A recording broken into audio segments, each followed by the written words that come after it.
Welcome to the Happy Sabbath Family. My name is Lawrence and I'll be taking you through a summary of this week's lesson, The Ultimate Rest. Please keep watching.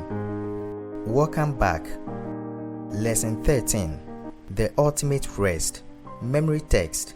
But as it is written, eye has not seen, nor ear heard, nor have entered into the heart of man the things which God has prepared for those who love him. 1 Corinthians chapter 2 verse 9. Please note, in this lesson, we look at how we can rest in Jesus in the face of global unrest. May the Lord give us understanding. In the Sunday's lesson, A Vision of the End, we see that John must have felt alone, tired, and restless when he found himself imprisoned on the desolate island of Patmos. But interestingly, he was given a vision of comfort. What comfort do you think John got from his vision?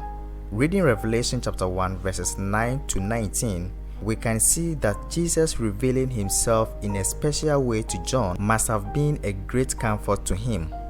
Also, John saw the future of this world, and amidst the trial and tribulation that would come, John was shown how it will end all. In short, John's vision of the end and of Jesus helped him confidently to rest in God's provisions and promise.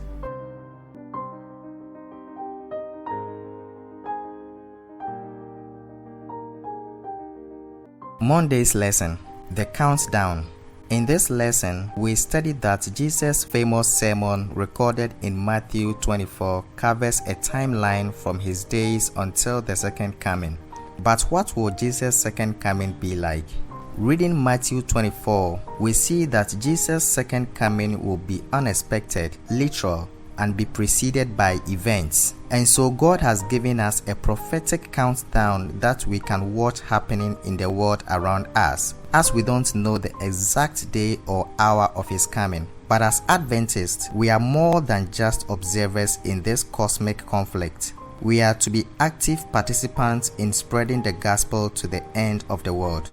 The Tuesday's lesson, Marching Orders. In this lesson, we studied that we are not supposed to sit back and do nothing as the world's end time events unfold.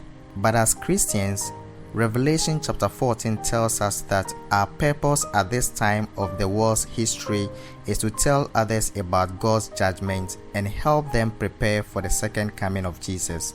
As Adventists, we believe that Revelation chapter 14 verses 6 to 12, the three angels' message, is the present truth that must be proclaimed in this time of the world's history. It includes a message of the gospel, God's judgment, and worship. Finally, in this lesson, we see that there is no rest for those who worship the beast. Read Revelation chapter 14 verse 11. Wednesday's lesson, Rest in Peace. Read Hebrews chapter 11 verses 13 to 16.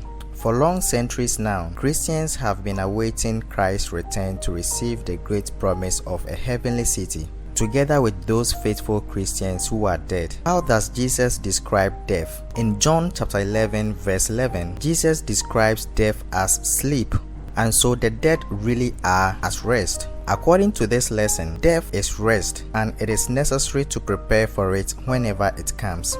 Thursday's lesson, Rejoice in the Lord always. In this lesson, we study that Paul is telling us in Philippians chapter 4 verse 4 to rejoice in the Lord.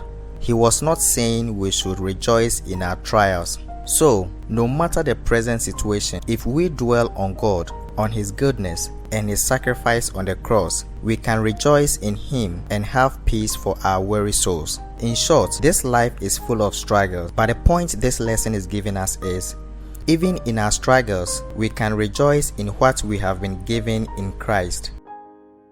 Friday's lesson, Further Thoughts. Thank you for watching. My name is Lawrence. See you next week.